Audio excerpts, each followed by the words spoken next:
Hey gang, it's JC and this is the Daily Dose for Monday, March 19th, 2012, a combined venture with Mind Active in beautiful downtown Clayton.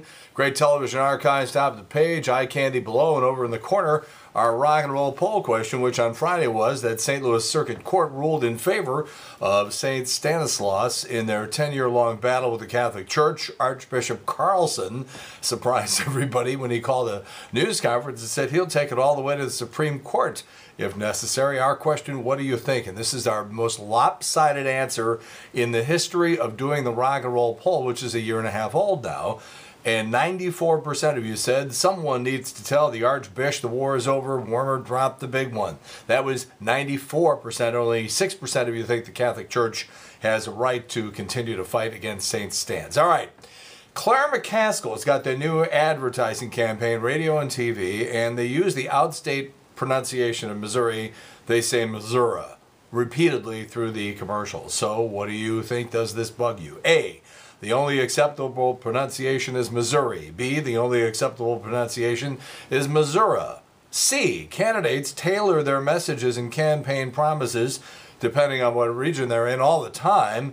She should have two different versions of the commercials. Or D, it won't matter in the end because she's going to get stomped in the general election. Please answer in the corner. Results for you tomorrow morning here on the Daily Dose. And of course, Trish and I, that would be Trish Gazelle, Trish's Trash. We're on the air every day from noon till 3 on the Big 550 KTRS. Mizzou did not play like a team that had any idea what was going on, and they lost.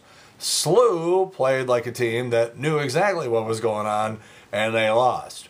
So we both lost, but SLU gets to hold their heads up high. The Missouri Tigers really messed up. How about the Occupiers trying to get into the St. Patrick's Day parade downtown on Saturday? Who does your organizational planning? Ralph Malph and Potsy Weber? Great idea, guys.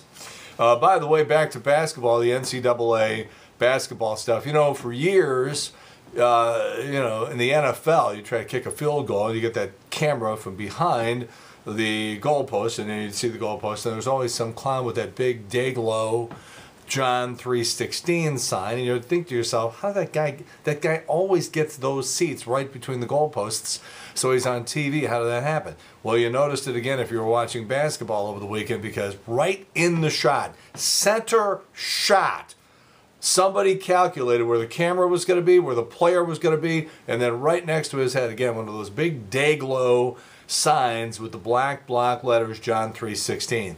That, my friends, is the work of the Fellowship of Christian Athletes. They work with these people to figure out where the best camera angles are, and then they get them the seats, and that's why that stuff ends up on TV. That is contrived by the Fellowship of Christian Athletes. That conveyed to me years ago by none other than Fellowship of Christian Athletes star Andy Van Slyke. All right, how about 19-year-old James Schwartz, who shows up at the Sabbath Center the other day? They're like, here's a uniform. Does it fit? We don't care. You're 19 years old. You're a rookie. Just get out there and play. And he scores a goal in his first NHL game, in his NHL debut. And the Blues go on not only to win the game, but to clinch the first of all the playoff spots. I remember one long ago when we were just trying to catch up and hang on to maybe one of the last playoff spots. It's amazing what's going on downtown with your St. Louis Blues. All right, what else we got here? Speaking in St. Louis over the weekend, Senator Rick Santorum says he supports the concept of daylight savings time. A few years ago, he says he turned his clock back an hour. He enjoyed it so much he didn't stop until he had it all the way back to 1955. Little Rock Airport is going to be renamed for Bill and Hillary Clinton. Sexless Marriage Field?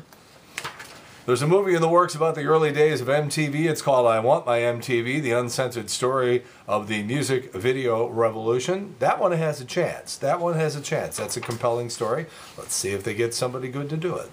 When you're a former Beatle and your name is Paul McCartney, things like this happen to you. That is when people come running up to you on the beach in the Caribbean and say, oh my gosh, we're big fans, and the guy's wife is topless.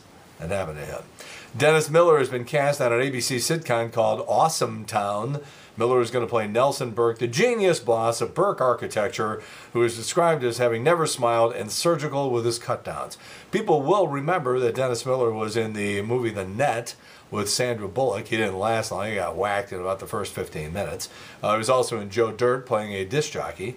And also, people forget that he was with Michael Douglas and Demi Moore in Disclosure. Also, Donald Sutherland in the movie Disclosure. Yeah, it was sure nice having Dennis Miller around when he was funny.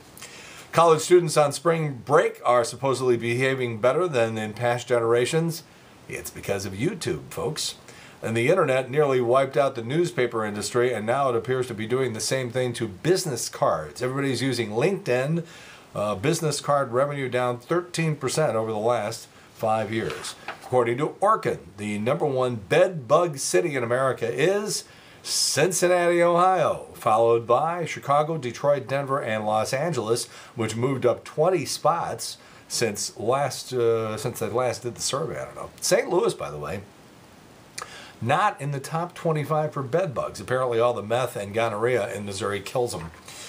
According to a new study, if your child's mind wanders a lot, it could actually be a good sign. It could mean they're smarter because it means they're thinking about lots of things at once. All right, new on video tomorrow, The Girl with the Dragon Tattoo. I was blown away by this movie. It was not better than The Artist. It was not better than The Descendants. But I have to say, it could be the third best movie of last year. This Rooney Mara, just unbelievable. Daniel Craig, great. The cinematography in this movie, with all the snow and everything, is just fabulous. There is a fatal flaw in the final scene of this movie, and I don't want to ruin it for you because a lot of people did not see it in the theaters, and that's one of the reasons I'm bringing it up, because this gives an opportunity for people who, for whatever reason, didn't see it in the theaters. Now you can see it on home video starting tomorrow. But I'm telling you, this is a spectacular movie. Really enjoyed the movie. Christopher Plummer great in it, also Robin Wright. All right, Dancing with the Stars. You know, again, we've got a loose definition of what a star is, because here are your women: Gladys Knight, Martina Navratilova, Maria Menounos, opera singer Katherine Jenkins, Melissa Gilbert, and Sherry Shepard from The View of the Men. That's even weaker. NFL player Donald Driver, Gavin DeGraw, Jack Wagner from out there in Eureka, Jaleel Urkel White, Disney star Rashawn Fagan, and Latino telenovela star William Levy. That is really, really lame. Letterman tonight, Michelle Obama, don't forget about that. Birthdays today: Bruce Willis, 57, Glenn Close, 65 years old. And one of the great stories in the history of rock and roll happened on this date 30 years ago in 1982, when Randy Rhoads, the lead guitar player for Ozzy Osbourne, was killed in a freak accident in Leesburg, Florida. When the plane he was riding in buzzed Ozzy's tour bus, they're like, "Hey, there's Ozzy, let's go," and went right into the side of a house. He was 25. And so how was your St. Patrick's Day weekend? So here's a clip from Britain's Got Talent, complete with Simon Cowell and Piers Morgan on the judging panel. Something we'll just call it Riverdance Rejects. Riverdance Rejects. All right, rock and roll poll question again. What about Claire McCaskill's campaign ads and this continual controversy over the pronunciation of our state, Missouri, Missouri? Please answer in the corner. We'll have results for you tomorrow. Again, we'll see you from noon to 3 today on the Big 550 KTARS, along with Trish Gazelle. That's it. JC's Daily Dose for Monday, March 19th, 2012. A combined venture with Mind Active in beautiful downtown Clayton. And in the meantime, we've beaten this one to death. Have a good one. See you later. Bye.